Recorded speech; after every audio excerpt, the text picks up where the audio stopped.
Nós te louvamos, poderoso Rei. Você é poderoso, você é bendito, você é fiel, você é maravilhoso, motivo das nossas canções, motivo do nosso louvor, motivo da nossa adoração. Nós nos rendemos a você nessa noite, sem reservas, com tudo que temos, com tudo que somos. Consagramos a você as nossas ações, as nossas intenções, as nossas motivações. Você é tudo para nós. Dizemos nessa noite, Senhor, você é tudo para nós. Sabe, meu irmão, esse é o último culto do ano. É o último culto de domingo do ano. Eu não sei como foi a sua adoração durante o ano ao Senhor, mas essa é uma boa oportunidade para você dar o melhor da sua adoração a Ele. Não perde tempo, levanta suas mãos agora. Expresse o seu louvor de todo o seu coração. Esquece da pessoa que está do seu lado, esquece dos problemas. Essa é a hora que você está com o seu Pai, o seu Criador, o seu Redentor, o seu Supridor, o seu Libertador, aquele que te amou primeiro. Você não merecia, mas Ele te amou, Ele te escolheu, Ele te deu um plano, Ele te deu um propósito, Ele te deu uma nova vida. Expresse sua gratidão a Ele, expresse seu louvor a Ele. Te amamos, Senhor. Te amamos, te amamos, te amamos. Te reverenciamos nessa noite, Rei dos reis, Senhor dos senhores, Alfa e Ômega, princípio e o fim, Cordeiro Santo que tira o pecado do mundo, o Cordeiro de 7 olhos, o único digno de desatar os 7 selos, aquele que venceu a morte, que ressuscitou e que reina e que está assentado à destra do Todo-Poderoso, aquele pelo qual os 24 anciãos se prostram e o adoram de dia e de noite. Os anjos dizem, de dia e de noite os anjos dizem: bendito, bendito, bendito, santo, santo, santo. Aleluia. O menino que nos nasceu, o filho que se nos deu, o governo está sobre os seus ombros, e o seu nome será Maravilhoso, Conselheiro, Pai da eternidade, Príncipe da paz. Nós te reverenciamos, Senhor. Nós te reverenciamos nessa noite. Aleluia. Que a verdadeira essência do Natal seja simplesmente te adorar, seja simplesmente engrandecer o teu nome. Você é o único digno, você é o único digno de receber a honra, o louvor, a majestade, a sabedoria, a ação de graça. Nós te adoramos nessa noite. Somos gratos a você pelo que você fez, pelo que você está fazendo e pelo que você fará. Te amamos, Senhor. Nossos corações são teus.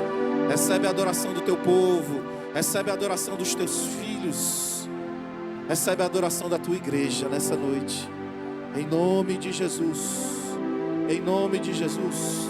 Quem aqui ama o Senhor, dá um glória a Deus bem forte. Graças a Deus. Senta um pouco.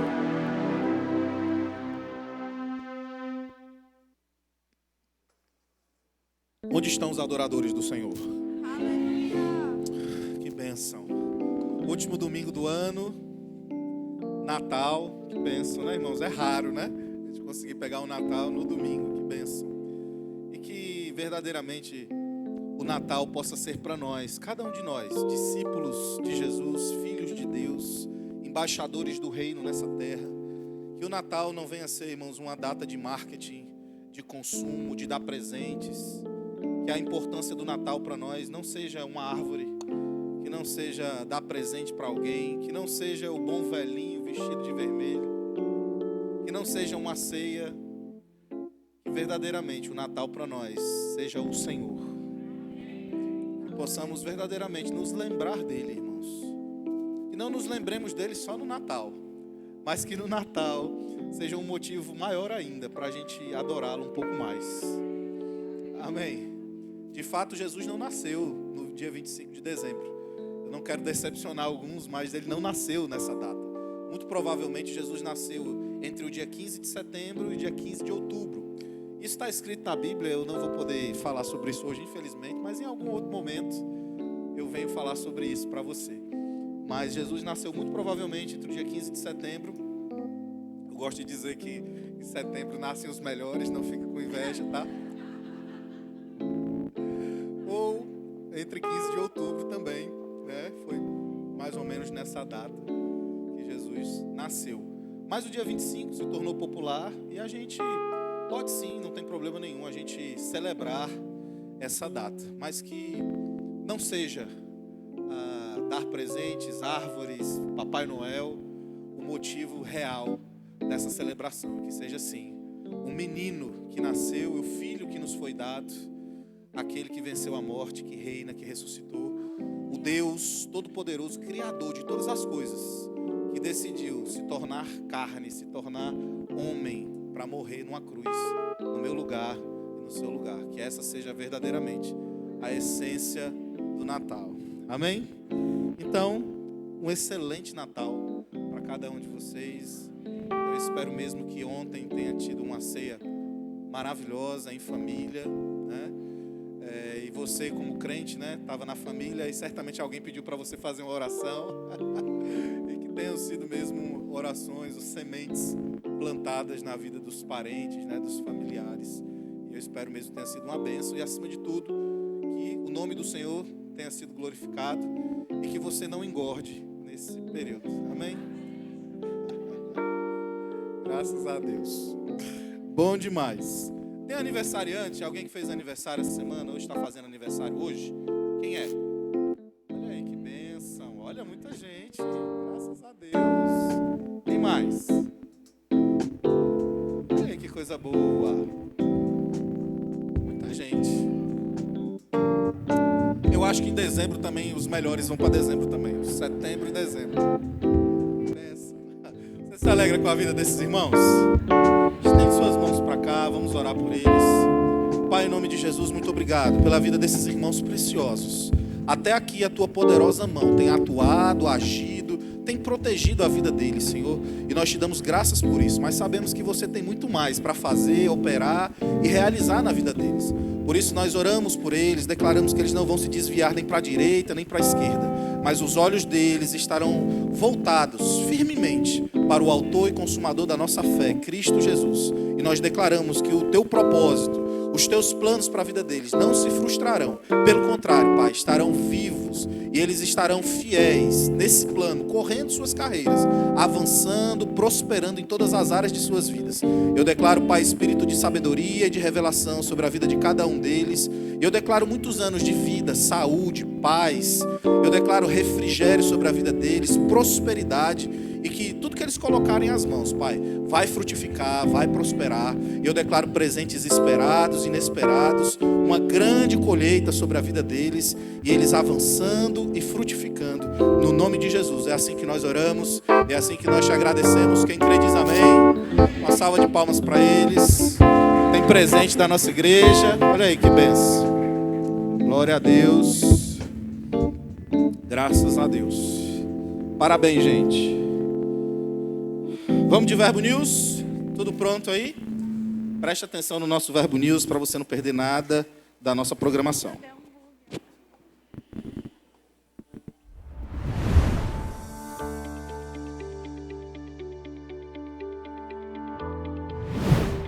(25 de dezembro), culto de celebração. Está começando mais um Verbo News. Aqui você fica por dentro de tudo o que vai acontecer na nossa igreja. Então fique ligado para você não perder nada.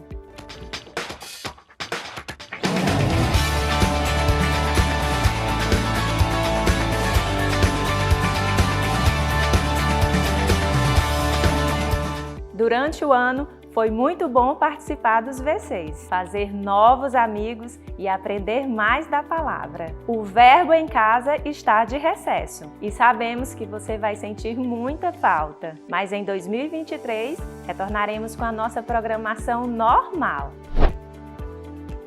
Na quinta-feira, às 19 horas, nós temos a programação mais avivada de Teresina. É a nossa Quinta Viva, sempre com uma palavra maravilhosa para edificar você, através de instruções inspiradas pelo Espírito para transformar a sua vida. Venha e traga convidados. O culto da virada está chegando e você ainda pode desfrutar de uma virada de ano extraordinária. Para fechar esse ciclo de grandes conquistas, milagres abundantes e bênçãos sem medidas. Então vamos celebrar conosco no culto da virada, você e toda a sua família. Vamos entrar em 2023 adorando ao nosso Pai, dando a Ele toda a honra e toda a glória, pois o melhor ainda está por vir. A inscrição é gratuita, mas você precisa informar o seu nome, a quantidade de pessoas que vão lhe acompanhar e o prato para o jantar. As vagas são limitadas. Para participar, é só passar no balcão de informações ao final do culto. Família é um projeto que sempre esteve e sempre estará no coração de Deus. Em 2023, celebraremos o amor das novas famílias que vão nascer.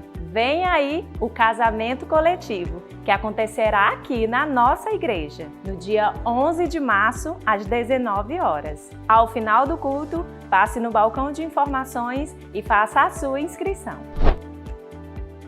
Em 2021, recebemos uma profecia de que a nossa igreja seria como um farol para a nossa região. Assim, iniciamos a primeira fase do Projeto Farol e estamos empenhados na aquisição do terreno onde a nossa nova sede será construída. E você também pode fazer parte do que Deus está fazendo nessa cidade. Contribua através do Pix, teresinaaeroporto@verbodavida.com. E você, já adquiriu o seu tijolinho? Adquirindo o tijolinho, você estará acelerando a construção dessa grande obra. Você também pode estar comprando a camisa do Projeto Farol e ser um investidor dessa grande visão. E para mais informações e outras formas de contribuir, passe aqui no estande de atendimento ao final do culto. Sua generosidade constrói essa grande obra.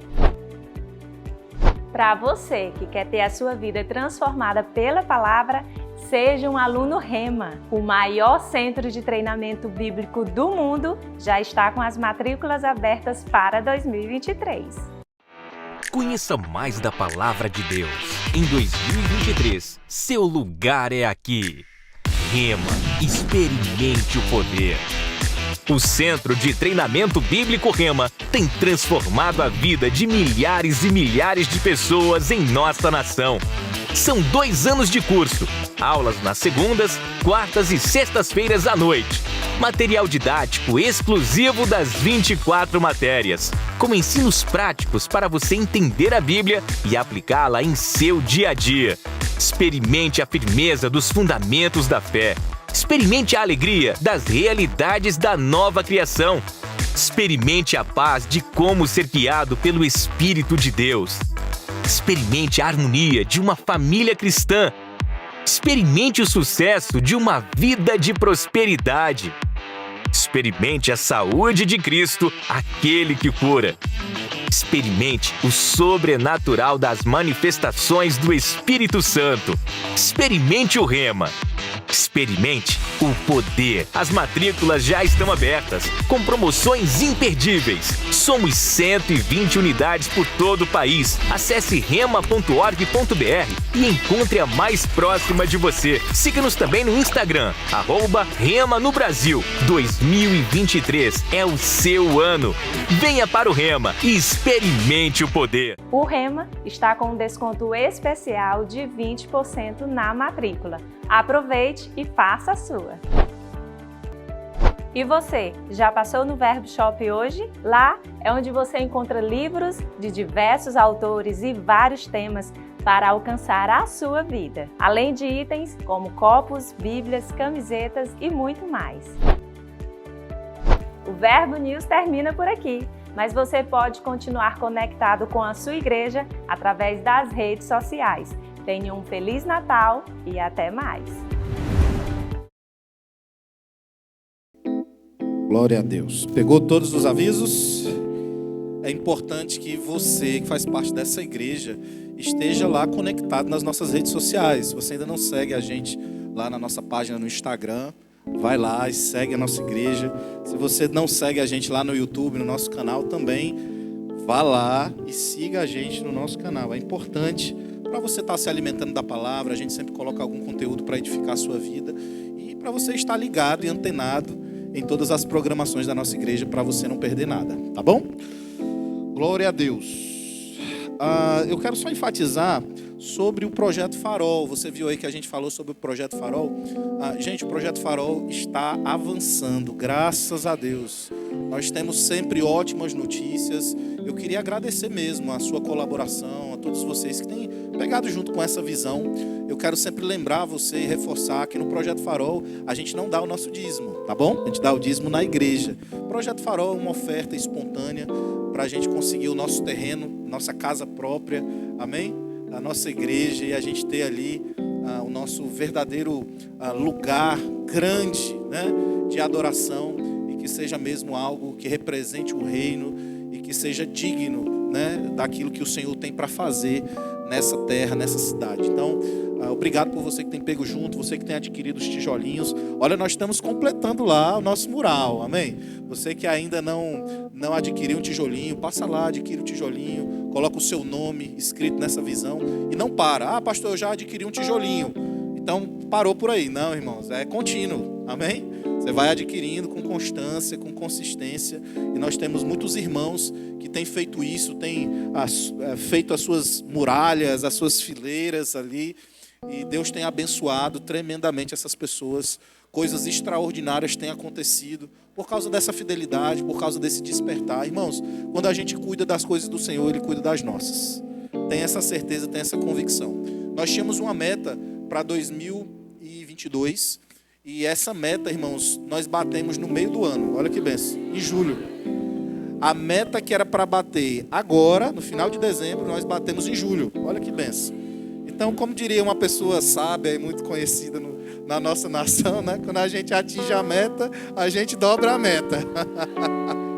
Então, nós estamos muito alegres com aquilo que Deus tem feito. Tem sido uma grande bênção. Pastor, e os valores? Passa aí os valores. Irmãos, por um motivo de segurança, nós não passamos os valores. Você entende isso, né? Você sabe disso, você tem maturidade. Mas você sabe também que a nossa igreja é gerida por pessoas sérias. O pastor, ele não fica ali pegando no dinheiro ou vendo dinheiro. Não, eu não sou besta, irmãos, eu não sou bobo. Eu levanto pessoas mais sábias do que eu levanto pessoas especialistas para estar junto comigo nessa conferência, nessa administração de todos os projetos que a gente levanta aqui na igreja. E o Projeto Farol não seria diferente. Talvez seja o nosso maior projeto, o projeto mais desafiador que nós temos. E nós temos uma diretoria no Projeto Farol, né? E conta com Laécio, com Misael, Danilo, William, Pastor Marcelo, Dantas, quem mais? O Ézio, né? Então são pessoas escolhidas a dedo e pessoas idôneas que estão conosco, né? E eles têm acesso a essas informações. Mas a gente não passa por uma questão de segurança mesmo. Mas eu posso dizer para você que estamos avançando, estamos crescendo. Você se alegra com isso? Então não para de ofertar, não para de contribuir com essa obra, com essa visão. E em breve, irmãos, nós vamos chegar lá. Em breve, esse terreno já existe, nós já podemos vê-lo.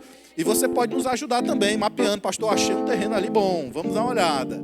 Né? E a gente já olhou, acho que uns 15 terrenos a 20 terrenos.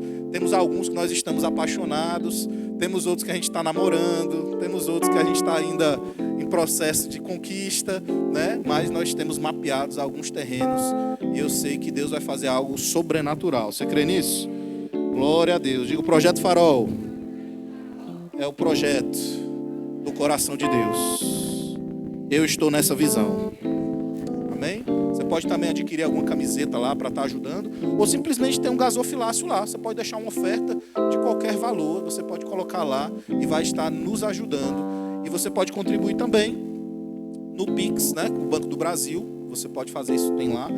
Banco do Brasil é Projeto Farol. Santander é o caixa da igreja. Amém? Não tem erro. Glória a Deus. Culto da virada. Irmãos, culto da virada vai ser um estouro, vai ser um sucesso. O diabo já está com dor de cabeça, já comprou o estoque de Neusaldina, porque ele sabe que coisas sobrenaturais vão ser destravadas e vão acontecer nesse lugar. Me parece que as vagas já encerraram, tá? Me parece que as vagas já encerraram. Se você não correu, né, para fazer a sua inscrição, você infelizmente ficou de fora. Mas nós temos uma lista de espera. Todos os anos algumas pessoas desistem. Então, quem está em fé, irmãos, não desiste, amém? Então você pode deixar o seu nome lá nessa lista de espera.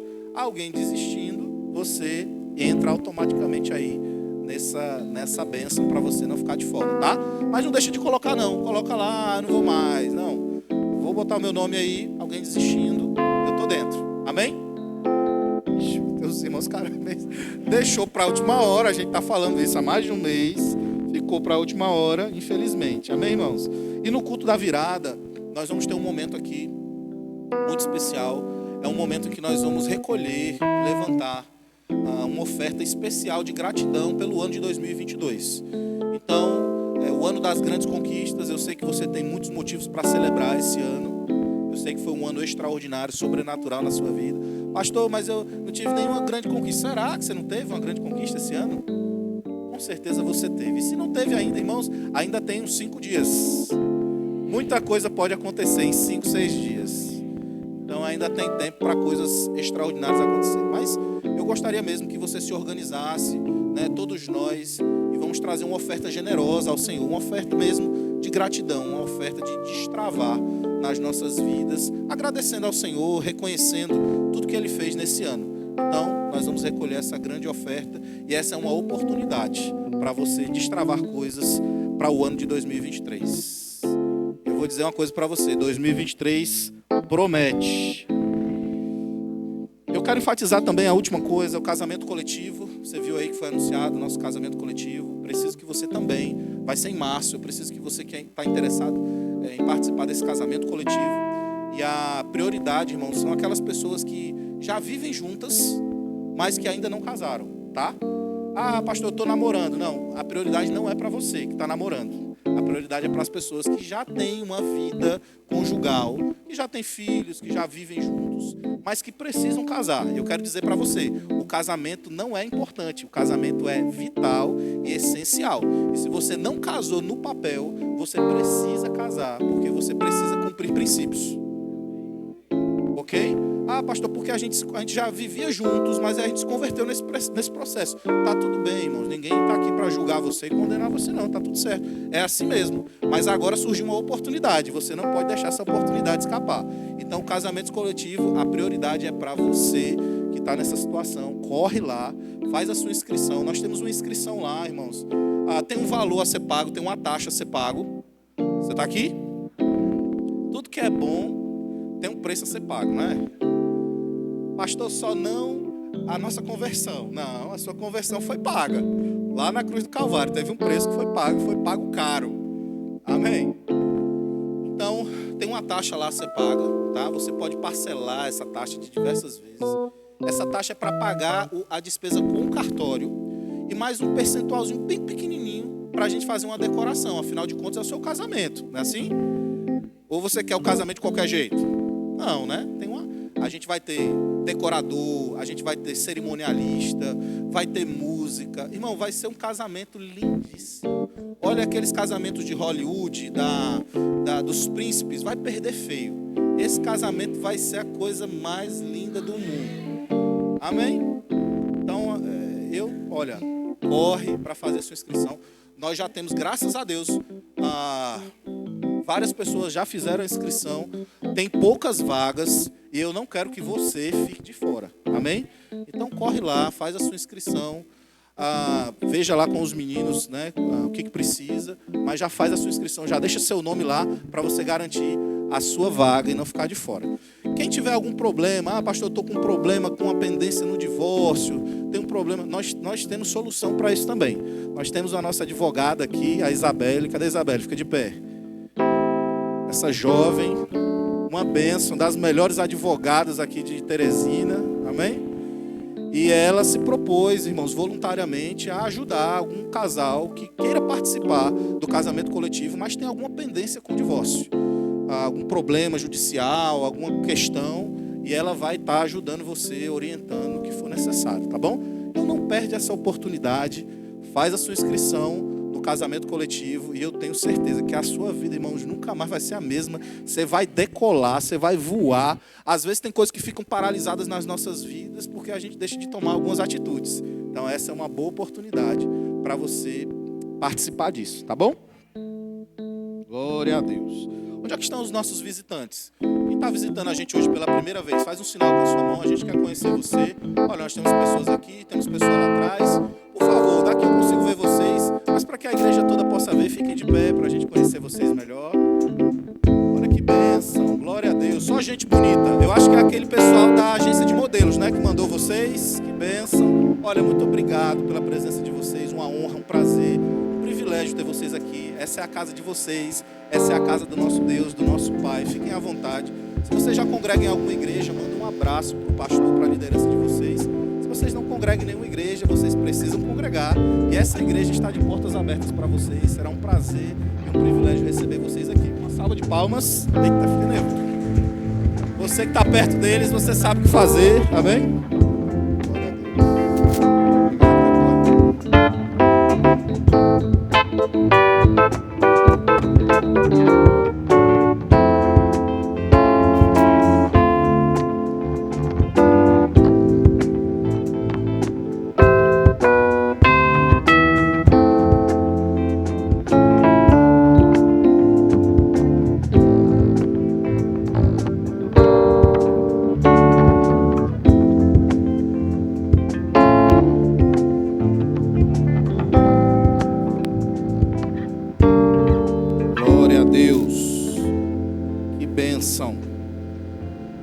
Nós temos uma sala preparada com muito carinho para os nossos visitantes.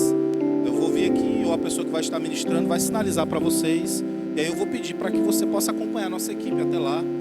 Lá a gente só quer dar um brinde para você, alguma coisa para você comer, vai ser bem rápido, 5 minutinhos, e aí a gente vai dar o nosso amor para você sair daqui bem amado, tá bom? Glória a Deus.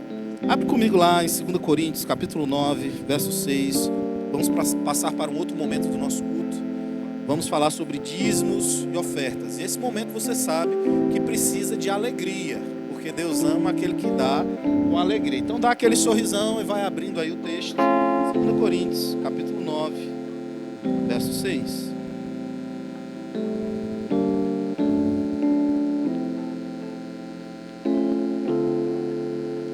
Quem abriu, diga: eu sou rico, milionário e minhas contas estão pagas.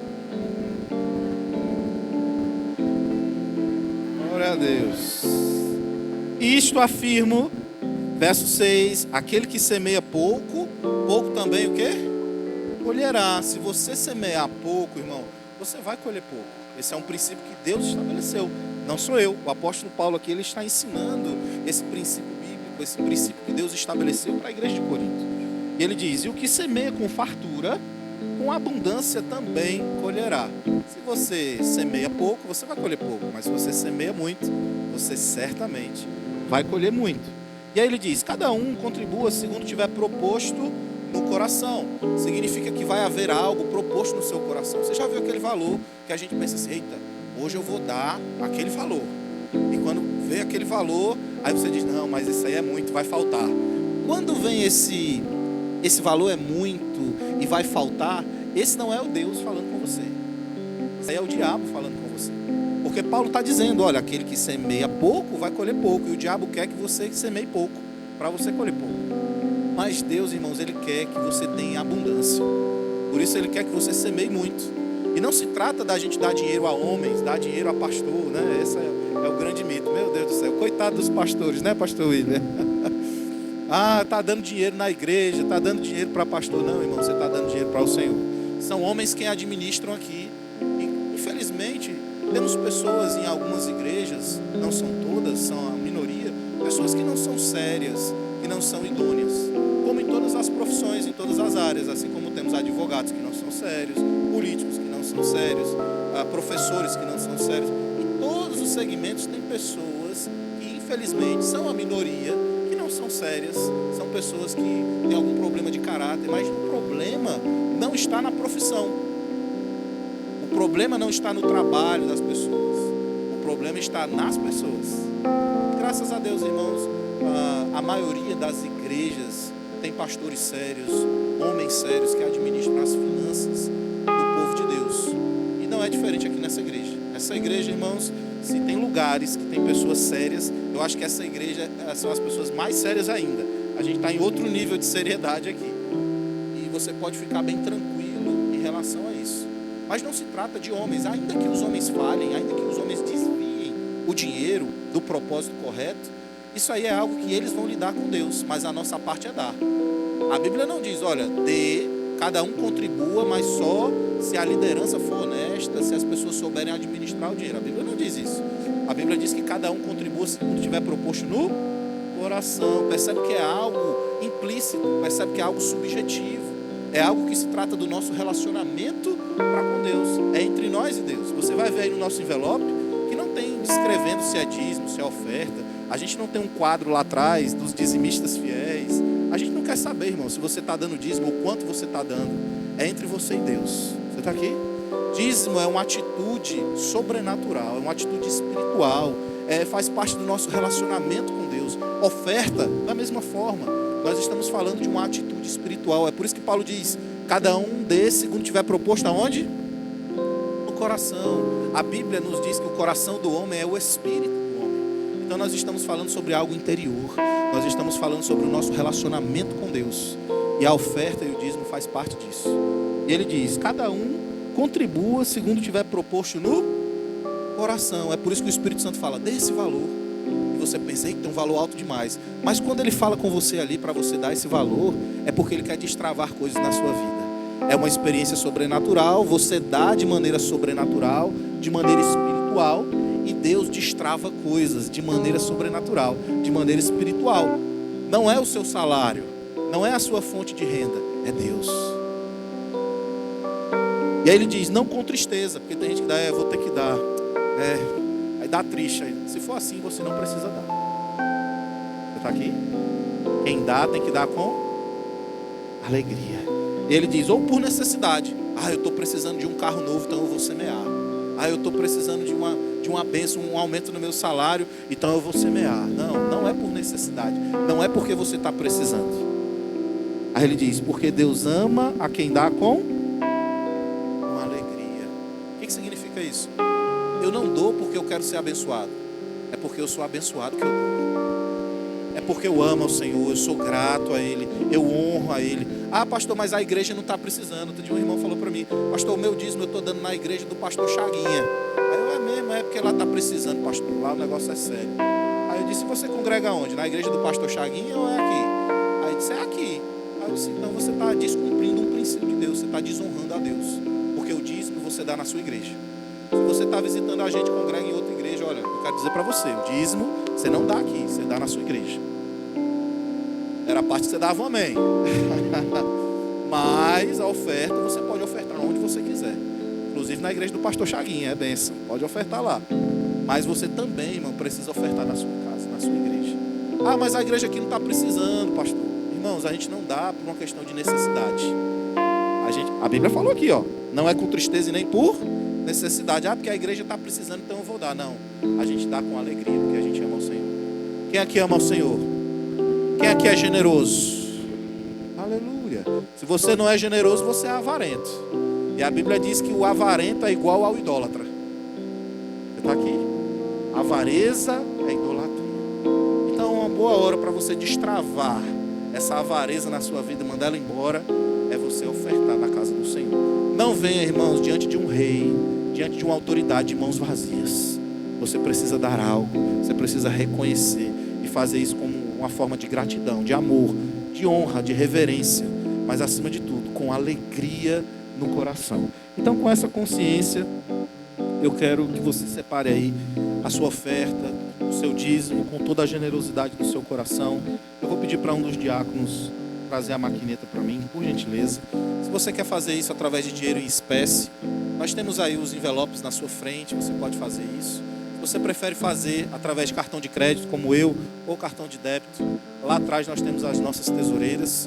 Se você preferir, você já tem o Pix da igreja aí armazenado no seu aplicativo, mas se você não tem, você pode colocar aí agora e fazer a sua oferta, o seu dízimo. Você que está em casa, você já sabe o que fazer, você também está fazendo parte do culto, então você pode fazer através do QR Code, do Pix. Vocês já estão esperando, né? Momento. Você sabe que eu sou homem, eu consigo fazer duas coisas ao mesmo tempo, até 3, 4. Então eu vou conversando com você e fazendo aqui a minha oferta. É porque a maquineta, às vezes, a unção, ela... Então, irmãos, você que está em casa, não deixe de participar desse princípio bíblico para que coisas extraordinárias aconteçam na sua vida. Você não vai ser abençoado por você dar, mas é porque você já é abençoado e você dá. E essa bênção vai se manifestar de uma maneira poderosa na sua vida. Em nome de Jesus. Pronto. Essa dele não está aqui para ver.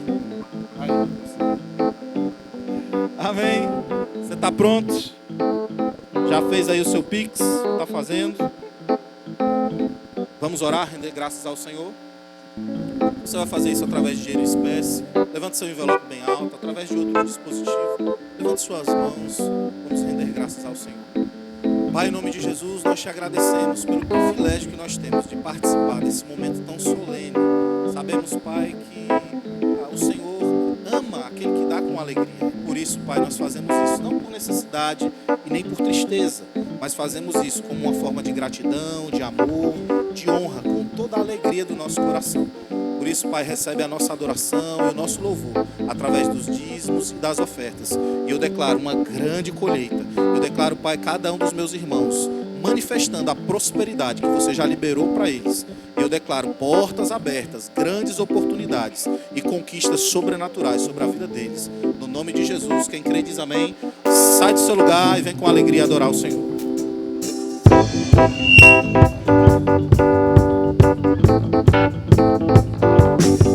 Com alegria eu entrego minha oferta ao Senhor. Deus dá semente a quem semeia e pão para alimento. Sementes de amor, de fé e poder, sementes que fazem milagres acontecer. Eu vejo a chuva regando minha semente. É o sobrenatural de Deus chegando de repente. Aleluia.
Poderoso esse nome é, mais forte que tudo é. Poderoso esse nome é, nome de Jesus. Aleluia. Obrigada, Senhor, porque Jesus nasceu na terra para que nós pudéssemos ter uma vida eterna no céu. Obrigada, Senhor, porque não somente Ele nasceu, mas Ele morreu e Ele ressuscitou. E a morte não pôde detê-lo, a morte não pôde vencê-lo, a morte não o segurou, nem o deteve naquela cruz.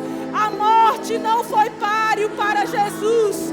Jesus, o príncipe da paz, o rei dos reis, nasceu na terra como um menino num lugar simples e humilde, por não haver um lugar melhor para nascer naquela ocasião, mas morreu naquela cruz humilhado, mas foi exaltado no nosso lugar, assumiu a nossa culpa, assumiu o nosso pecado, assumiu nossas dores, as nossas enfermidades, para que nós assumíssemos a sua vida, para que nós assumíssemos a sua abundância, trocou a nossa miséria por uma vida suprida e provida na eternidade e aqui na terra. Obrigada, Senhor, porque nós não estamos aqui como quem não tem uma esperança. Nós sabemos onde nascemos, sabemos para onde iremos, sabemos que há para nós um lugar reservado junto a Ti. Embora passemos nessa terra, nós sabemos que há um lugar no céu reservado para cada um de nós. Jesus nasceu, querido, para você ter vida. Ele morreu para você não passar pela morte. Ele morreu para você ter vida eterna. Um menino nasceu, mas foi o Deus eterno que ressuscitou dentre os mortos, para que eu e você tivéssemos vida e paz.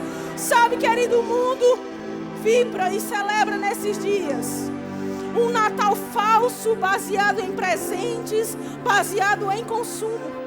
Mas nós vibramos e celebramos não só nesse dia.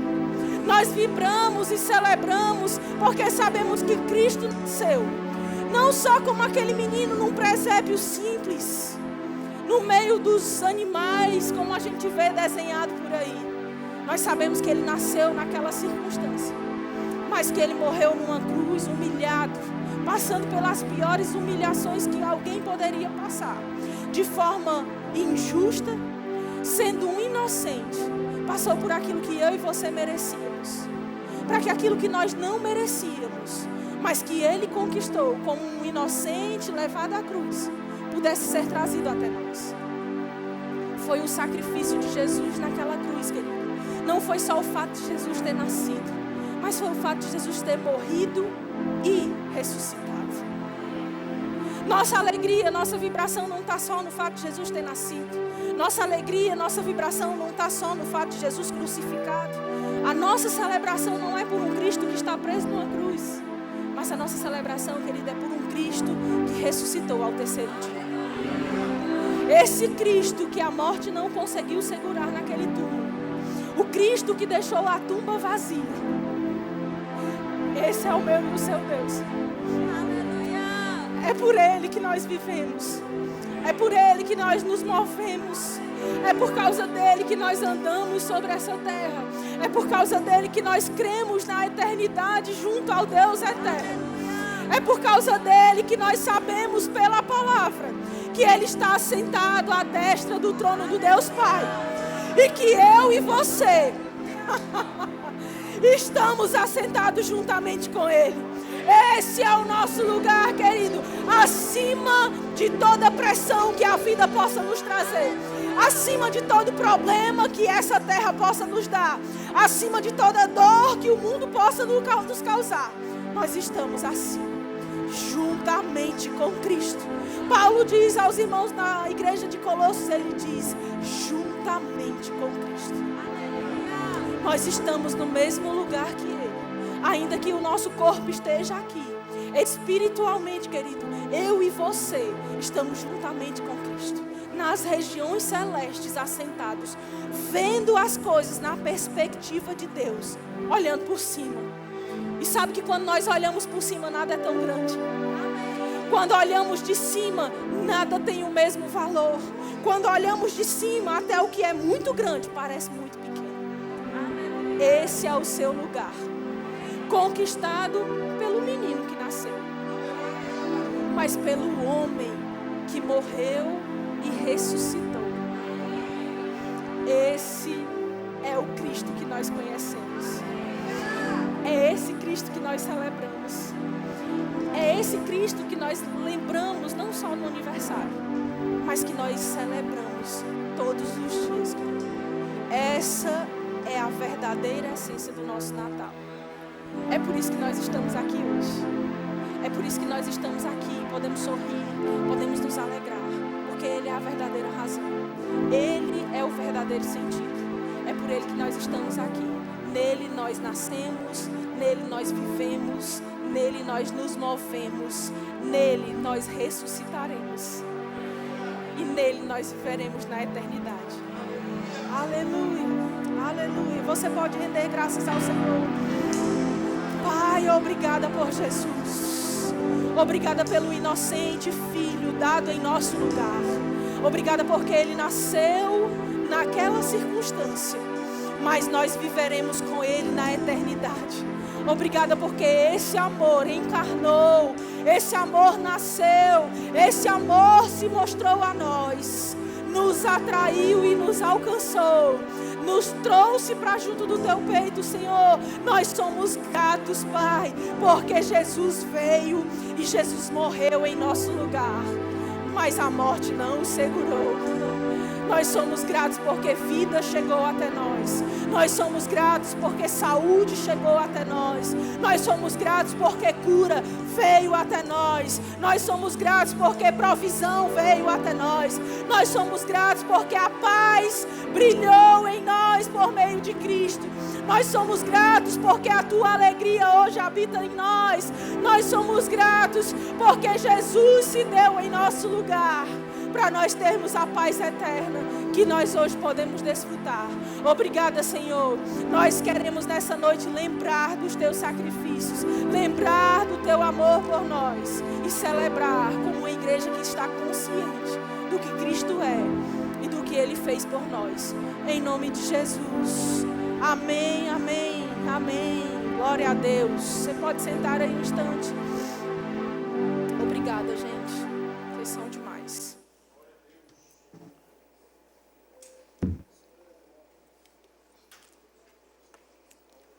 Aleluia.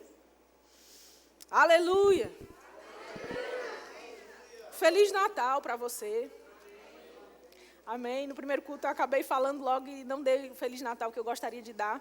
Sabe, querido, não tem problema nenhum o crente comemorar o Natal. O pastor Fábio já falou aqui bem. Apesar de nós sabermos por indícios históricos e bíblicos que a data de fato não é essa. Mas essa é a data escolhida para comemorar, para celebrar. E está tudo bem se essa foi a data que escolheram. Pelo menos uma vez no ano o povo lembra de Jesus, né? Já é alguma coisa em vista do que as pessoas vivem nos seus dias, que elas acabam não lembrando, não comemorando. Então, se eles escolheram pelo menos um dia no ano para festejar aquele que dá a nós o motivo de sorrir todos os dias, então já está de bom tamanho para nós, já é um consolo. Nós aguardamos, na verdade, ansiosamente, se há uma razão pela qual nós podemos ansiar, essa certamente é uma delas. Nós aguardamos pelo dia em que todo o mundo reconhecerá o Senhor, em que todo o mundo conseguirá olhar e perceber a necessidade de celebrar Jesus, de colocá-lo no lugar mais alto das suas vidas, e de não se tornar apenas uma data onde a gente se senta ao redor de uma mesa para festejar com comida, com abundância, com fartura e presentear uns aos outros, que a gente consiga ver de uma forma espiritual tudo isso, irmãos, assim como nós agora já conseguimos saber e perceber, que o mundo consiga perceber e saber também essa verdade, que Cristo não é um dia no ano, mas que Ele é a razão todos os dias das nossas vidas. Amém? Nós aguardamos com anseio por esse dia, por essa hora. Sabemos que um dia a igreja não estará mais aqui e nós estaremos com o Senhor na eternidade, essa é a nossa viva esperança. Mas sabemos que enquanto estamos aqui, vamos proclamar essa verdade. Jesus é a verdadeira vida, Ele é o verdadeiro sentido do Natal. apesar de a gente andar pelas as lojas, pelas ruas e ver tudo tão iluminado, tão decorado, e tudo remeter ao Natal, e tudo quanto a gente olha tem lá a figura do Papai Noel, né, essa figura criada para roubar a imagem do Cristo nesse período. Sabemos que há uma cultura forte para que Cristo seja deixado de lado e que tudo seja colocado no lugar mais alto do coração humano. Isso é um plano diabólico, para que as pessoas tenham o ponto alto das suas vidas roubado do próprio Cristo, né, para que ele seja tirado do ponto que é o que deve ser no coração de cada um de nós, que ele seja tirado da prioridade. Há um plano diabólico nesse sentido. Nós podemos ver, né, nessa época, se você andar consciente das coisas espirituais, você vai perceber isso também.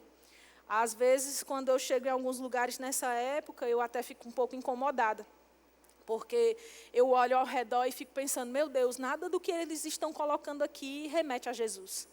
Nada aponta para Jesus. Nada, absolutamente nada, irmãos. Das coisas pequenas às grandes, você passa e nada vai para Jesus. Nada mostra, é Jesus, é o aniversariante. Sabe? E é como se a gente chegasse numa festa de aniversário e tudo lá apontasse para as outras pessoas e não para a razão da festa. É mais ou menos assim que eu vejo, que eu percebo. Eu até já comentei isso aqui em outro tempo. É como se a gente tivesse como aniversariante, festejando o nosso dia, a gente comprasse tudo para a festa, a gente pagasse tudo que está lá naquele lugar, a gente espalhasse nossas fotos pelo cenário e a gente deixasse ali todos os nossos convidados, a gente chamasse eles. E quando chegasse na hora que a gente tinha saído para comprar alguma coisa, para providenciar algo, e a gente voltasse para o cenário da festa, alguém tivesse roubado todo o cenário, tivesse tirado as nossas fotos, trocado por outras, tivesse mudado os nossos convidados, e a gente chegasse lá e nada mais apontasse para o nosso aniversário e, consequentemente, para nós como aniversariantes. É mais ou menos isso que acontece com o Natal. As pessoas começaram a roubar a festa de Jesus, né? Apesar de ser uma data celebrada fora do tempo, é a data que foi escolhida e acaba que roubam tudo do aniversariante.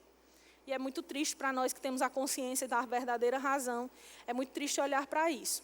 Agora, nada de errado em você celebrar esse Natal, celebrar, né, desejar Feliz Natal para as pessoas, está tudo bem.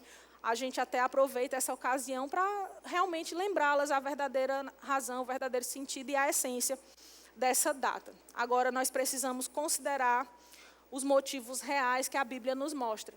E eu quero um pouco nessa noite falar sobre isso. Eu quero falar com você sobre Jesus, o Deus conosco, o Emanuel. Amém? Eu queria que você abrisse comigo em Isaías, capítulo 9. Certamente você ontem festejou com sua família ou com seus amigos mais chegados, com aqueles que você escolheu para fazerem parte da festa com você. Isso é maravilhoso, né? É um tempo de confraternizações, é um tempo de a gente ficar um pouco mais sensível. Às vezes a gente consegue até perceber as pessoas mais generosas, mais amáveis, em virtude da data do Natal. Seria muito bom que fosse assim todos os dias do ano, né?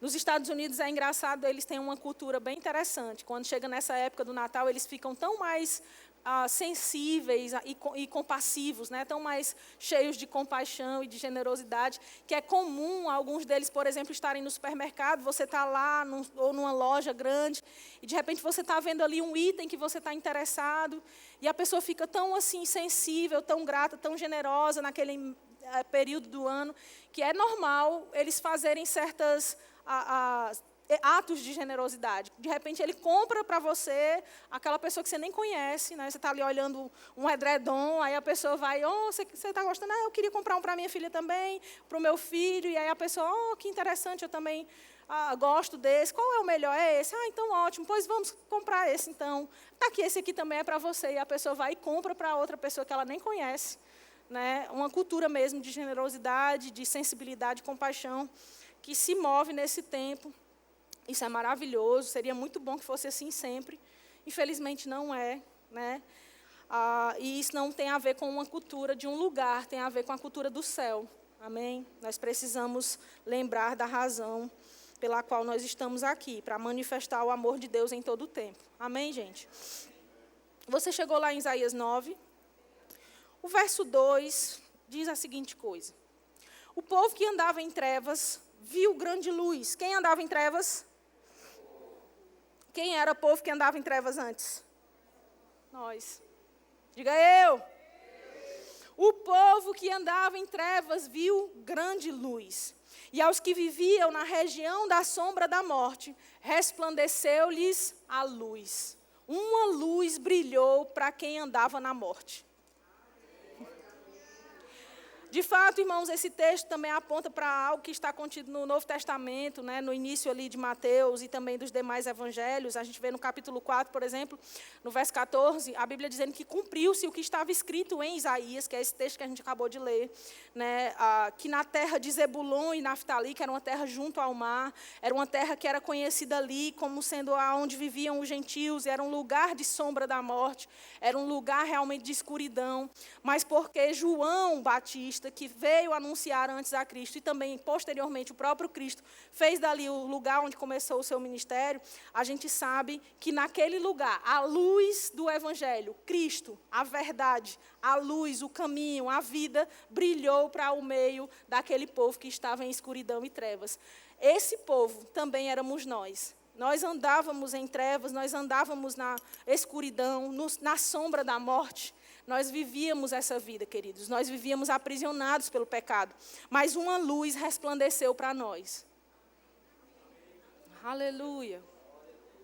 A Bíblia diz no verso 3, tens multiplicado este povo, a alegria lhe aumentaste. Nós somos um povo multiplicado.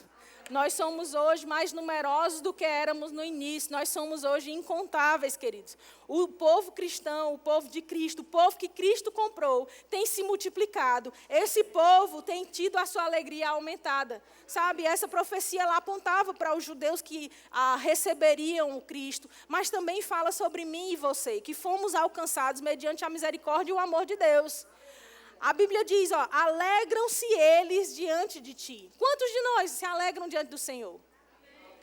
Como se alegram na ceifa ou na colheita e como exultam quando repartem os despojos. O que eram os despojos? Era aquilo que era trazido por meio de guerreiros quando disputavam com outros povos. Então, aquilo que era tomado no meio da batalha, que era conquistado de um povo para o outro, eram os despojos, eram os bens, né? As coisas materiais, e elas, quando eram trazidas pelos guerreiros, elas eram trazidas por um povo até o seu próprio povo, né? Tomado, conquistado de um ou outro povo. Quando era trazido, era festejado, porque era repartido entre o seu próprio povo. E a Bíblia está dizendo que como quem se alegra, como exulta quando repartem despojos, esse é o povo de Deus hoje.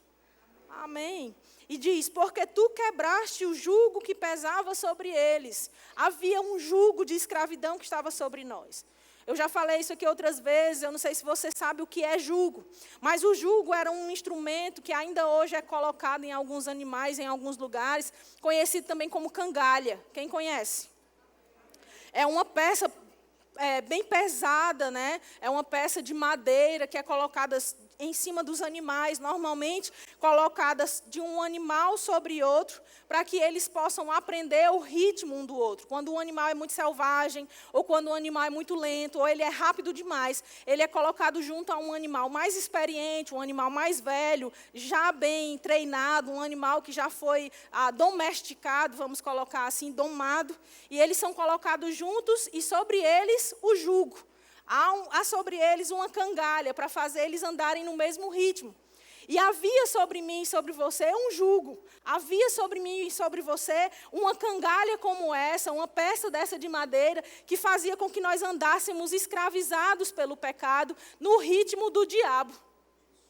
Nós andávamos, querido, no ritmo que o diabo impunha para nós. Do jeito que o diabo queria que a gente andasse, era como a gente andava. A gente fazia tudo o que ele queria que a gente fizesse. A gente andava segundo as vontades da nossa carne. A gente andava segundo as vontades do pecado. A gente andava escravizado, pesado por causa desse jugo. Mas a Bíblia diz que o Senhor quebrou o jugo que pesava sobre nós. quebrou. Há um outro texto que fala que a unção, ela despedaça todo o jugo. Esse jugo que havia sobre mim e sobre você, ele foi quebrado, ele foi esmagado, esfarelado por causa da unção do próprio Deus sobre nós, derramada através do sacrifício de Cristo. A Bíblia diz que pesava sobre nós, e a Bíblia fala, a vara que lhes feria os ombros, porque nós éramos escravos, e quantos sabem que escravo ele apanha?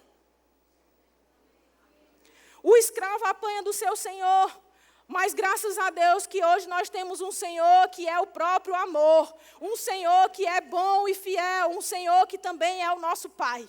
Esse não nos fere, esse não nos açoita, mas nós andávamos açoitados pelo diabo. A Bíblia diz assim, a vara que lhes feria os ombros e o cetro do seu opressor. Que cetro é esse? O cetro é um instrumento que revela a autoridade, não é? É um instrumento usado por reis ou imperadores.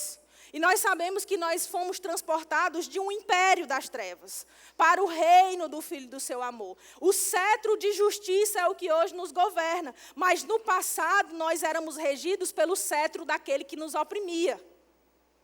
No império das trevas havia um opressor, e esse opressor era o diabo. Ele nos mantinha nessa condição. E a Bíblia está nos dizendo, olha, você quebrou o jugo que pesava sobre eles, a vara que lhes feria os ombros e o cetro do seu opressor. Ou seja, o Senhor quebrou a autoridade do diabo contra nós. Cetro é símbolo de autoridade. E havia uma autoridade do diabo contra mim, contra você, sobre mim, sobre você. Mas isso foi quebrado pelo próprio Deus, através de Cristo. E a Bíblia dá um exemplo aqui, citando a seguinte passagem. Ele diz, como no dia dos midianitas. Esse dia dos midianitas, para nós, não faz o menor sentido. A gente não sabe nem o que Deus está querendo falar. Mas aqui, para esse povo, fazia todo sentido. Porque quando eles ouviam sobre o dia da derrota dos midianitas, eles sabiam que a Bíblia estava se referindo ao texto lá de Juízes, nos capítulos 6 e 7, que falam sobre a derrota dos midianitas mediante a mão de Gideão, debaixo do poder do Espírito do Senhor. Então, eles sabiam que eles tinham sido, naquele dia, alvo do poder de Deus, da mão de Deus, que os fez derrotar milhares e milhares de homens, mesmo sendo eles um número muito pequeno. Então, quando a Bíblia diz isso, eles sabiam, olha, como nos dias dos midianitas, o Senhor também hoje nos derrota os nossos inimigos. Assim como foi com eles, também o Senhor hoje faz. Pelo Espírito do Senhor, pelo poder dele, hoje nós temos a vitória, não pela força do braço. Você está entendendo, irmão, o que a Bíblia diz? E aí ele fala, porque toda bota com que anda o guerreiro no tumulto da batalha e toda veste revolvida em sangue serão queimadas, servirão de pasto de fogo, ou pasto ao fogo. Ou seja, aquilo que o guerreiro usa para a batalha, aquilo que é hoje marcado por sangue, não vai servir de nada, vai ser colocado no fogo e vai servir como pasto, porque já não será mais necessário usar vestes de batalha. Hoje, queridos, nós não somos mais um exército que batalha na terra. Nós somos hoje uma igreja que vive na terra como uma igreja triunfante, ou seja, uma igreja conquistadora, um exército de ocupação.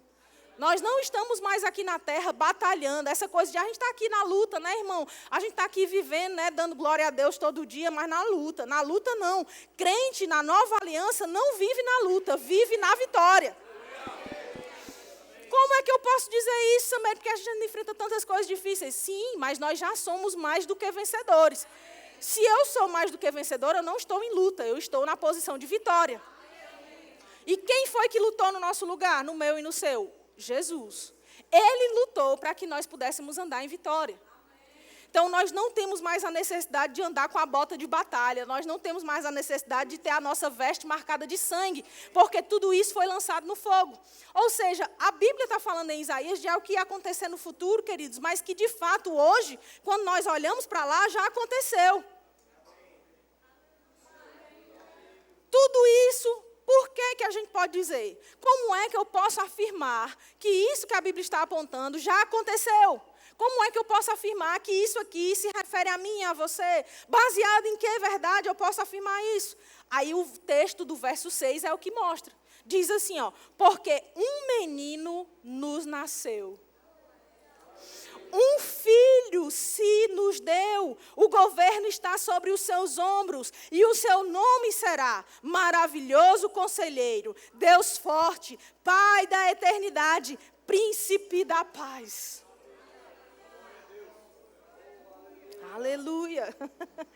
Um menino nos nasceu. Que menino é esse? Que menino é esse, gente? O Príncipe da Paz. Isaías estava apontando aqui de forma profética, mostrando que isso aconteceria. Isso é antes de Jesus nascer. Mas é engraçado como a profecia ela tem esse poder de colocar o que está lá na frente no agora e tratar o futuro como passado. Porque para Deus não existe essa linha do tempo que existe para nós. Para Deus é tudo uma coisa só. Deus olha e vê a plenitude de tudo. E nessa plenitude, ou o que nós chamamos de plenitude dos tempos, foi quando Cristo veio ao mundo. Por isso que quando Isaías fala, dizendo assim, ó, um menino nos nasceu, ele está dizendo que nasceu um menino, sendo que esse menino ainda não nasceu. Agora nós lemos e vemos, esse menino já nasceu. A profecia se cumpriu.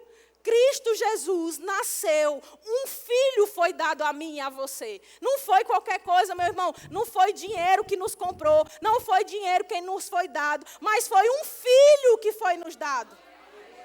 Esse menino nasceu e foi dado a mim e a você, para que nós tivéssemos hoje a paz que o Príncipe da Paz pode dar. Para que nós pudéssemos adentrar na eternidade que o Pai da eternidade providenciou para nós. Esse foi o caminho estabelecido pelo Deus forte, pelo conselheiro maravilhoso que nós temos hoje, chamado Espírito Santo. Aleluia. Um menino foi dado a nós. Um menino nasceu. Ele é o Natal. Ele é a verdadeira razão.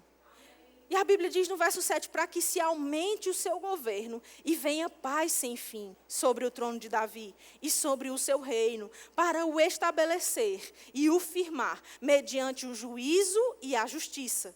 Ou seja, duas coisas separadas. Desde agora e para sempre. O zelo do Senhor dos Exércitos fará isso. Quantos sabem que isso foi feito? É bem verdade que há um governo, um reino milenar, que é o reino milenar de Cristo, o qual ainda nós não vivemos, mas viveremos. Amém? Após o arrebatamento da igreja, o reino milenar, ele se estabelecerá. Dentro da estrutura do estudo de escatologia, nós aprendemos muito isso. E se você não sabe muito sobre isso, você precisa estudar no Rema, porque no Rema vai ter escatologia, você vai aprender todos esses detalhes. Eu não vou poder dar aula de escatologia hoje, então fica só o gostinho para você poder estudar. Inclusive, as matrículas do Rema estão abertas com 20% de desconto só até sábado agora. Depois você já não vai mais ter esse descontão. Então, se você quer estudar no Rema e aprender mais sobre a palavra e saber de onde é que a gente está tirando tudo isso, é só vir para o Rema que você vai aprender também. Amém? Feita a divulgação do Rema, deixa eu voltar aqui para a mensagem. Então, nós sabemos que há também um aspecto ainda escatológico no texto, que aponta para o que ainda vai acontecer. Parte dessa profecia já se cumpriu, mas quantos sabem que o reino de Deus, ele foi estabelecido em nós, desde o momento em que Cristo ressuscitou e foi assunto aos céus. Esse reino foi estabelecido em nós, o reino de Deus hoje está em nós, amém? Agora, o governo, que é o reino estabelecido na terra, esse ainda não aconteceu na sua plenitude, mas vai acontecer. Amém? Amém? Então, nós entendemos esse texto hoje. Houve o nascimento do menino. Que nascimento foi esse? Vamos para Mateus capítulo 1, por favor.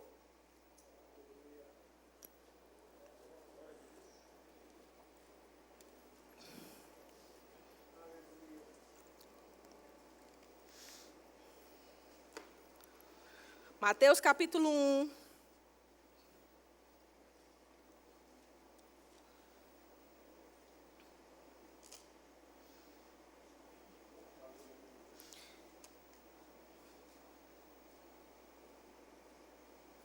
Verso 20.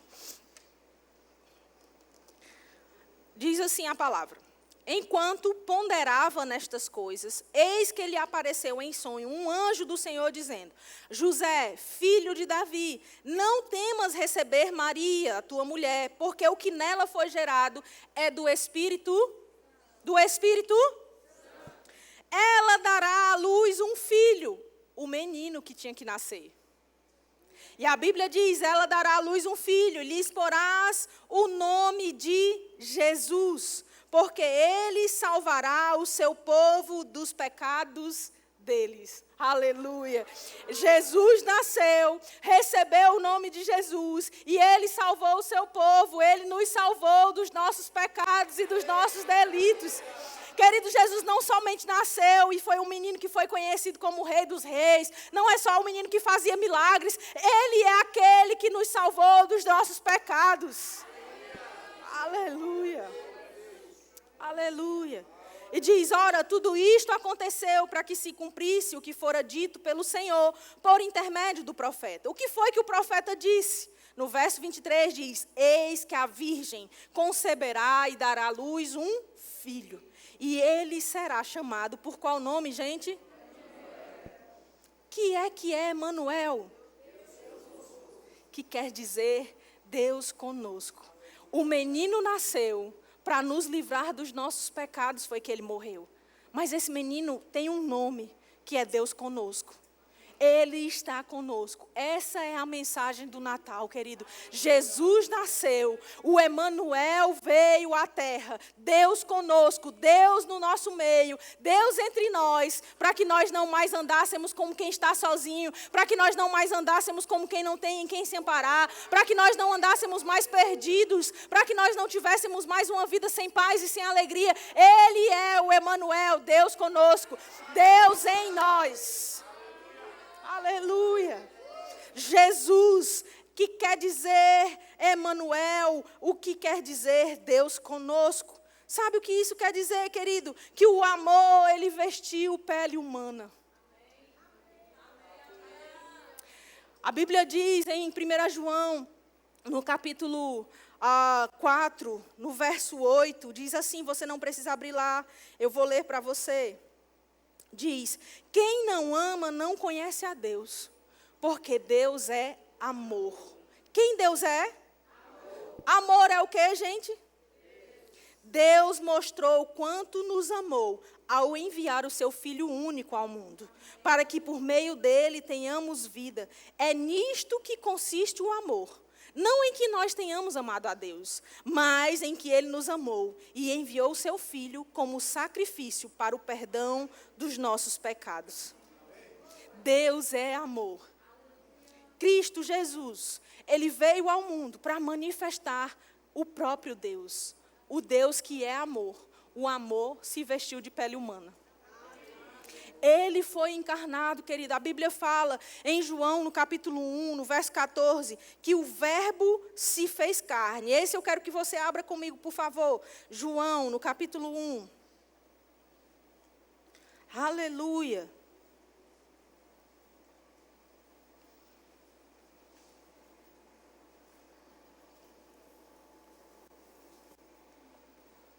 Quando nós sabemos que Jesus, ele veio ao mundo e ele tomou essa forma humana, né, abriu mão de sua glória, se esvaziou de sua plenitude para ocupar um corpo como o meu e o seu. A Bíblia diz que só há um mediador entre Deus e os homens, Jesus Cristo, homem. Ele se fez homem para que nós pudéssemos também receber da sua divindade. Só porque Jesus se fez homem é que hoje o Espírito Santo pode habitar dentro de um homem. É porque Jesus veio à terra, se esvaziando de sua glória, e assumiu essa forma humana, queridos, que eu e você hoje temos o Espírito Santo habitando dentro de nós. E mesmo que nós sejamos humanos, nós podemos dizer, o Espírito de Deus habita em mim. Aleluia. Só porque Jesus veio à terra. Você sabe que antes de Jesus vir à terra, não havia possibilidade do homem ter o Espírito Santo dentro dele. Só poderia haver um Espírito Santo sobre nós, mas dentro de nós não era possível, porque o homem, ele vivia em pecados. O homem vivia debaixo da lei, e quando eu digo homem, eu estou dizendo ser humano, o homem e a mulher. Eles viviam sob a lei, e a lei ela só servia para mostrar, olha, você não consegue salvar a você mesmo. Mas a graça não. A graça, que é a era em que Cristo vem até a igreja, vem até a terra e abre essa era da igreja, abre esse tempo, essa temporada que nós chamamos de dispensação da graça. Quando isso acontece, irmãos, aí sim, nessa temporada, agora é possível o Deus que habitava antes apenas na eternidade, nos céus, agora habitar dentro do homem. Nessa época, nessa era, nessa fase que nós estamos, é a fase que Deus diz, olha, não há nada que você possa fazer para salvar a você mesmo, a não ser crer no que o Filho fez sobre a terra. Na época da lei, a lei apontava e dizia, você não pode se salvar, não há nada que você faça para livrar-se dos seus pecados. Mas na graça vem a resposta, que é Cristo, que diz, olha, o que eu fiz, livra você dos seus pecados. Não é sobre o que nós fazemos, irmãos, a salvação não é mediante as nossas obras, mas ela é mediante a fé. E isso não vem de nós, vem de Deus. Para quê? Para que a gente possa não se gloriar, não se encher, não ficar dizendo é porque eu sou o santo mesmo, eu sou a santa mesmo. Mas é que a gente olhe para Cristo e veja o que Ele fez, me livrou dos meus pecados. Sameri, como pode se a gente ainda peca? A gente dizer que se livrou dos pecados. Eu não esqueci o texto, a gente vai já ler. A gente pode dizer que nós fomos livres dos nossos pecados, porque hoje a nossa condição diante de Deus, ainda que a gente falhe, ainda que a gente venha a errar ou pecar ou vacilar, essa não é a nossa condição, porque Deus não tem filho pecador, ou é filho ou é pecador. Deus não tem parte com pecado, Deus é santo. E quantos sabem que santidade é separação? Santidade significa separação. E essa separação do pecado que Deus ele tem e vive, Deus é santo, Ele também dispensou a nós. Ele nos tornou santos. Isso significa que quando nós pecamos, nós não temos a nossa condição mudada. Nós continuamos sendo filhos, nós continuamos sendo santos. E por isso precisamos nos voltar a Deus, apontando aquilo que a Bíblia diz e fazendo aquilo que a Bíblia diz em 1 João. A Bíblia diz, olha, se vocês pecarem, vocês têm um advogado fiel e justo junto ao Pai. Quem é? Jesus Cristo. Então, se vocês pecarem, o que nós devemos fazer? Ele diz, olha, se vocês pecarem, vocês precisam confessar os pecados de vocês. Porque se confessarmos os nossos pecados, Ele é fiel e justo para purificar os nossos pecados. E não só os nossos, mas o de toda a humanidade. Então, o que é o pecado na vida do crente? Traduzindo tudo isso, o pecado na vida do crente é um acidente no percurso. É como tropeçar. Você não é o seu tropeço. O tropeço aconteceu no caminho. Quando um crente peca, o pecado não o define. O que o define é o que Cristo fez. O que nos define, querido, não é o que nós fazemos. Por isso que a Bíblia é tão clara e diz, olha, isso não vem de vós, não vem pelas obras de vocês. Porque se fosse assim, então a gente pensaria, eu pequei, então eu não tenho salvação. Ou eu não pequei, então eu tenho salvação. Mas não é sobre o que nós fizemos, é sobre o que Cristo fez. E Ele não teve pecado. Se Ele não teve pecado, querido, então nós não podemos ser contados como pecadores também. Porque assim como Ele é, nós também somos agora. Aleluia. É como se você... Tem alguém aqui nesse ambiente, nessa nave, que seja nadador profissional? Você é um atleta da natação? Se tiver, levanta seu braço. Nós não temos. Mas quantos aqui nadam? Olha só, várias pessoas. Agora, deixa eu te perguntar. O fato de você nadar, e de você saber nadar, e de às vezes você nadar, eu nem sei qual é a frequência que você nada, mas o fato de você nadar, faz de você um atleta da natação? Faz de você um nadador profissional? Você é alguém que vive sua vida e nada às vezes, não é? O exemplo do nadador é o exemplo do pecado. O fato de você pecar uma vez ou outra, e isso ser um acidente de percurso, e eu não estou dizendo isso para você ficar com a habilitação para pecar, eu estou dizendo isso para você saber que o pecado não te define. Então, o fato de você pecar uma vez aqui ou outra ali, não define você como sendo um pecador profissional. O fato de um crente pecar torna esse crente crente, continua tornando esse crente salvo, continua tornando esse crente justo, continua tornando esse crente santo. Ele é santo e isso não pode ser mudado. Agora, quando você vive na prática do pecado, quanto mais você peca, mais você se aproxima do pecador profissional. Assim como quanto mais você nada, mais perto do nadador profissional você fica. Quanto mais você exercitar isso, mais perto você vai ficar do profissional. E quanto mais perto do profissional você fica, mais longe você fica do que você é hoje. Assim é o pecado na sua vida. O pecado não pode te definir e nem deve ser uma concessão. Deve ser realmente um acidente. É algo que acontece sem que a gente tenha a voluntariedade, ou seja, a vontade ou a consciência. Vou pecar porque eu quero. Ninguém aqui peca por esporte. Quem peca por esporte, levanta a mão. Nenhum de nós peca por esporte. Porque não é a vontade de Deus e porque não foi para isso que Jesus morreu. Amém, gente? Então, o fato de, às vezes, isso acontecer não nos define. Agora, se isso acontece, é preciso você voltar pelo caminho. É preciso você confessar o seu pecado. E Deus, através de Cristo, é fiel e justo para perdoar você e para purificar você do seu pecado, assim como Ele faz com o de toda a humanidade. Amém? Então, vamos voltar para o texto. Verso 14 de João, capítulo 1, diz assim: E o verbo se fez carne e habitou entre nós, cheio de graça e de verdade. E vimos a sua glória, glória como do unigênito, ou glória como do único Filho do Pai. Cristo se fez carne. O amor vestiu pele humana. A palavra se fez carne. Você já parou para imaginar, querido? Jesus, a fonte da vida, a fonte de todas as coisas, teve sede. Jesus, o pão vivo que desceu do céu, teve fome. Jesus, a verdade, porque Ele disse, eu sou o caminho, eu sou a verdade, eu sou a vida. Jesus, a verdade, em certo momento foi acusado da mentira. Ele, sendo a justiça, foi acusado do pecado. Sendo inocente, foi acusado de culpado. Jesus, Ele sendo a própria vida, morreu.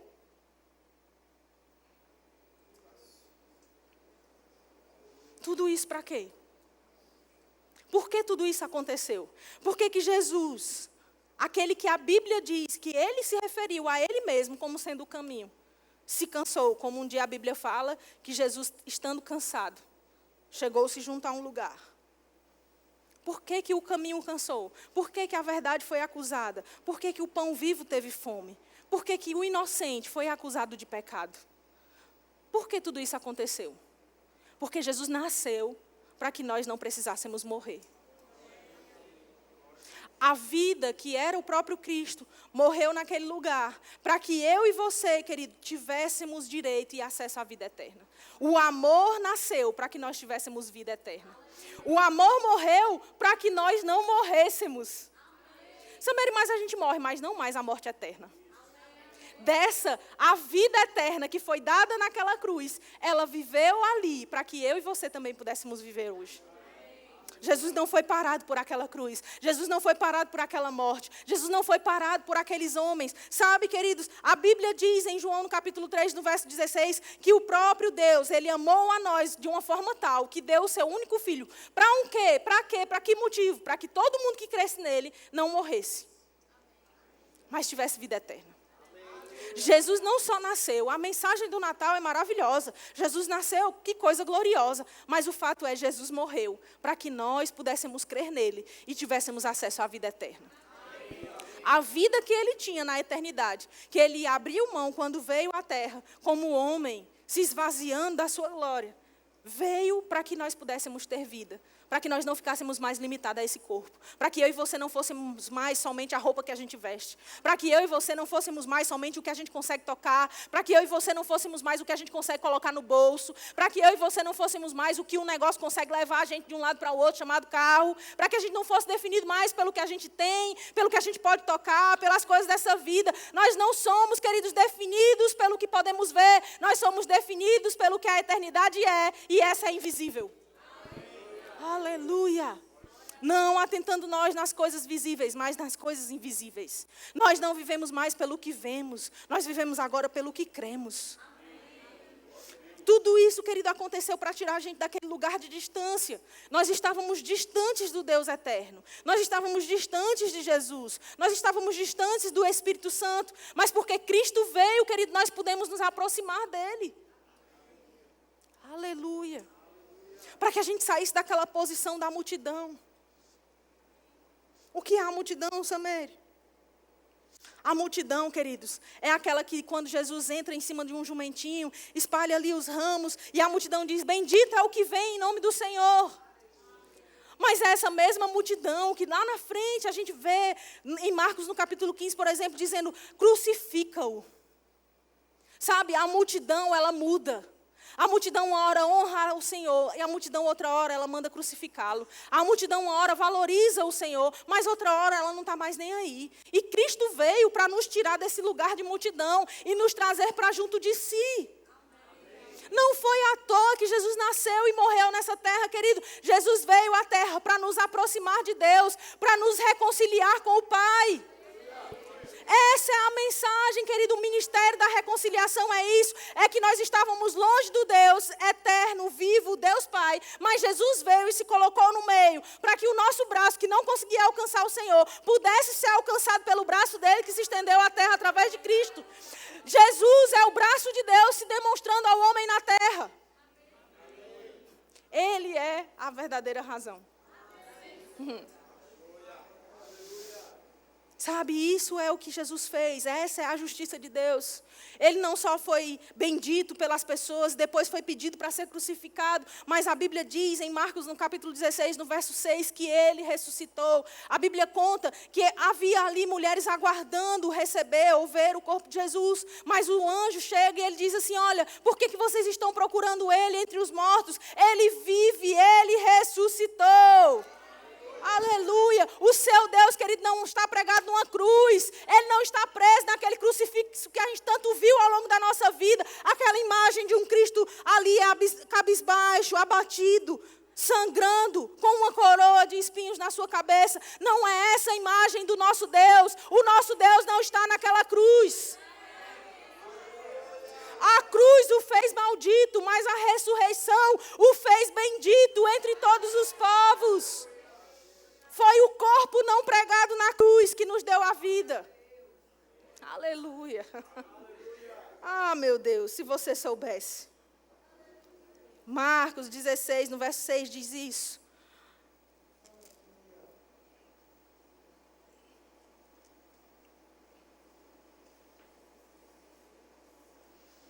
Ele, porém, lhes disse, quem foi que disse? Um anjo, ele disse, não vos atemorizais. Buscai a Jesus, o Nazareno, que foi crucificado. Quantos de nós, irmãos, viemos a uma igreja em algum momento, em algum dia, buscando a Jesus, que foi crucificado? Quantos de nós? Talvez você está aqui hoje buscando esse Jesus, o que foi crucificado. Só que é interessante que o anjo logo diz, ele ressuscitou, não está mais aqui, vede o lugar onde o tinham posto, olha aí onde colocaram ele não está mais aí, ele ressuscitou. O terceiro dia chegou, ele ressuscitou. Aleluia. Aleluia. E uma vez que Jesus é ressuscitado, queridos, depois ele aparece aos seus discípulos. Em Mateus, no capítulo 28, tem alguns textos que confirmam isso, né? No verso 5, fala que o anjo se dirigiu àquelas mulheres e ele disse essa mesma coisa que Marcos conta também para nós. Ele disse, olha, não temam, por que vocês buscam Jesus que foi crucificado? Ele não está aqui, ele ressuscitou. Ele diz, como tinha dito, ele ressuscitou como ele havia dito. Jesus havia pronunciado e anunciado antes que ele ressuscitaria.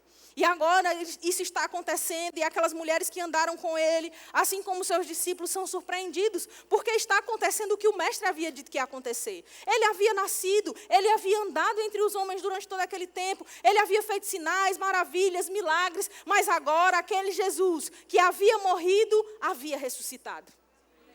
Os discípulos tiveram um sentimento de perda quando viram Jesus ser crucificado.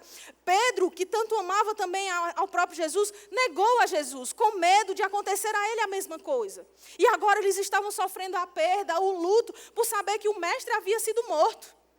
E a incerteza de que Jesus de fato seria ressuscitado, eles não tinham como providenciar isso, eles não tinham como fazer nada para acelerar esse processo, eles não sabiam se o que Jesus havia dito aconteceria mesmo. E eles estão abatidos com um sentimento de orfandade, porque Jesus tinha dito, olha, eu vou para um lugar que vocês não podem ir. Mas eu não vou deixar vocês órfãos, eu não vou deixar vocês sozinhos. E agora está acontecendo o que Jesus tinha dito. Ele não estava lá, ele havia ressuscitado. No verso 16 do capítulo 28, a Bíblia diz assim. Verso 16 do capítulo 28 diz: seguiram os 11 discípulos para a Galileia, para o monte que Jesus lhes designara. E quando o viram, o adoraram, mas alguns duvidaram. Imagine você, querido, que naquele tempo os discípulos que tinham andado com Jesus, vendo Jesus, a gente está falando sobre ver, com esses olhinhos aqui, que a terra não há de comer, porque Jesus há de arrebatar. Eles estavam vendo, queridos, e alguns ainda tinham dúvidas. E às vezes a gente não entende, porque alguém da nossa família não crê no Jesus que a gente diz que crê. Não crê que quando a gente está falando sozinho, a gente está falando com Deus. Não entende quando a gente está orando em línguas, pensa que a gente está ficando doido. Agora imagine se os discípulos que andaram com Jesus, vendo Jesus, duvidaram. Dá até para a gente ter mais misericórdia daquele familiar que não crê.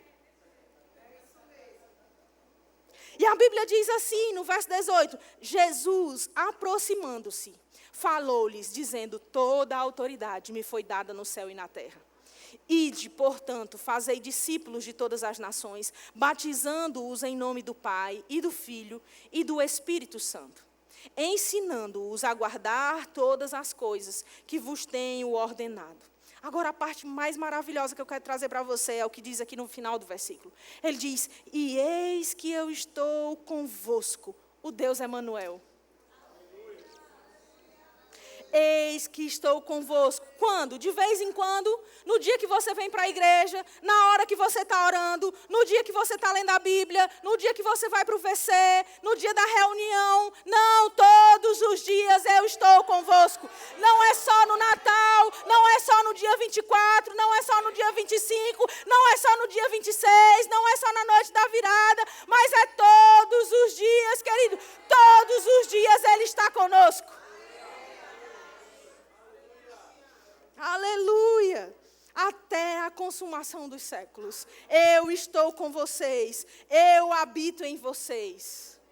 A Bíblia fala que o Espírito Santo, ele habitaria em nós e estaria em nós para sempre. Ele está conosco, ele está em nós. Você, querido, é um templo. Você é um santuário. A Bíblia fala que nós somos um santuário de Deus, um santuário do Deus vivo. Você é um templo. Você gosta da sua casa bagunçada? Você gosta da sua casa suja, desorganizada? Quem é que gosta? Ninguém. Nós somos uma casa, nós somos um santuário, nós somos o templo do Deus Altíssimo. Santuário do Deus vivo. Ele hoje habita em nós. Não é só que Jesus está conosco, mas o próprio Espírito Santo de Deus hoje habita em nós. A terceira pessoa da Trindade, não menos importante, não menos aparecida, mas aquele que estava no início de tudo. Deus Pai estava lá criando todas as coisas, a palavra estava lá saindo pela boca do próprio Deus quando disse haja, e o Espírito que pairava sobre as águas operava aquilo que era necessário ser operado. Desde o princípio ele estava lá, querido, e hoje Ele está conosco todos os dias até o fim. O Natal não é um dia somente para celebrar um aniversário, não é só uma data especial para a gente ficar com a família, mas é um dia a mais para nós nos lembrarmos que nunca, jamais estaremos sozinhos. Você não foi abandonado por Deus, você não está isolado de Deus, você não está distante de Deus, Deus não está virado de costas para você, mesmo que você tenha feito algo errado, querido, Deus não olha para você e vira o rosto, mas Ele entra atrás de você com os braços abertos, esperando que você o veja e o receba. É por isso que Jesus diz, olha, eu estou à porta e bato. Ele é quem está ali, esperando, indo até você. Quantas vezes Ele tem ido até você, batendo na porta do seu coração, dizendo, abra que eu quero entrar e ceiar com você. A coisa mais importante, querido, na noite de Natal não é a ceia com nossa família, mas é a certeza de que Ele entrou no nosso coração. E todos os dias nós podemos ceiar com Ele. Ceia fala de comunhão, de termos tudo em comum, de repartirmos o que há de melhor. E graças a Deus, porque Jesus é aquele que ceia conosco todos os dias. Estou à porta e bato. Se alguém abrir a porta, eu entrarei, cearei com ele e ele comigo. Sabe, talvez você esteja aqui hoje e você não deu ainda a oportunidade de Cristo entrar na sua vida. Talvez você olha de longe e admira Jesus, mas sabe, Jesus não está aqui por causa dos admiradores. Jesus habita no nosso meio, Ele está conosco porque nós somos seus discípulos. Nós somos o seu corpo e Ele é o nosso cabeça. É por isso que nós ainda vemos obras de Jesus acontecendo nos dias de hoje. Talvez você não tenha essa experiência ainda. Talvez você está aqui hoje porque alguém te convidou para um dia especial e você ainda não abriu a porta do seu coração. Deixa Jesus entrar. Deixa Jesus entrar na sua vida, querido, e colocar as coisas no lugar. Deixa Ele botar as coisas em ordem dentro dessa coisa chamada casa, que é o seu coração. É nesse lugar que Ele quer estar, não é lá na manjedoura, no presépio, na sua casa, na noite de Natal. Não é na Bíblia aberta, no Salmo 91. Não é na oração que se faz no dia que você está com a sua família. Mas é aquele que todos os dias está em você, porque Ele é o Deus conosco. É sobre isso que nós devemos pensar, meditar e lembrar nesse dia. Não é para a gente ficar aqui falando de coisas vãs, não é para a gente ficar aqui olhando para o que o mundo celebra, mas é para nós olharmos para aquilo que o Senhor nos deu. E em Efésios, no capítulo 2, eu quero fechar com um texto para você. Efésios, capítulo 2.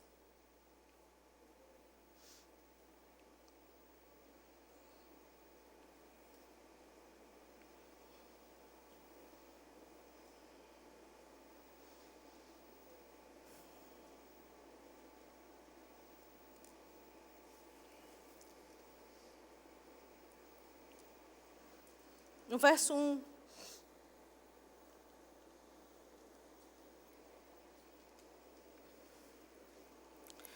A Bíblia diz o seguinte: Ele vos deu vida, estando vós mortos nos vossos delitos e pecados.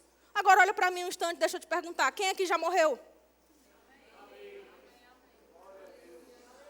Talvez você está ouvindo esse texto e diz, mortos? Eu não estava morto. Nós nascemos de novo, querido. Sabe, nós estávamos mortos mesmo em tudo que nós fazíamos de errado. Não havia vida em nada das nossas obras. Mas Ele nos deu vida. Que vida foi dada a nós? A vida de Cristo, aquela que foi dada naquela cruz. Ela foi dada naquela cruz para nós recebermos essa vida dentro de nós.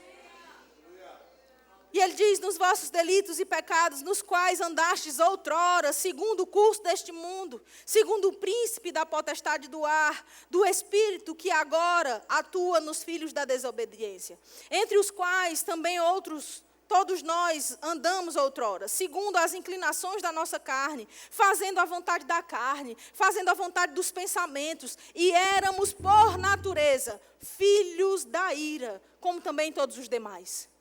Isso é o que nós éramos. Mas Deus, sendo rico em misericórdia, por causa do grande amor com que nos amou. Que grande amor nos amou? Cristo dado naquela cruz nos amou. E estando nós mortos em nossos delitos, nos deu vida juntamente com Cristo. Pela graça sois salvos. Se fosse até aí, estava maravilhoso.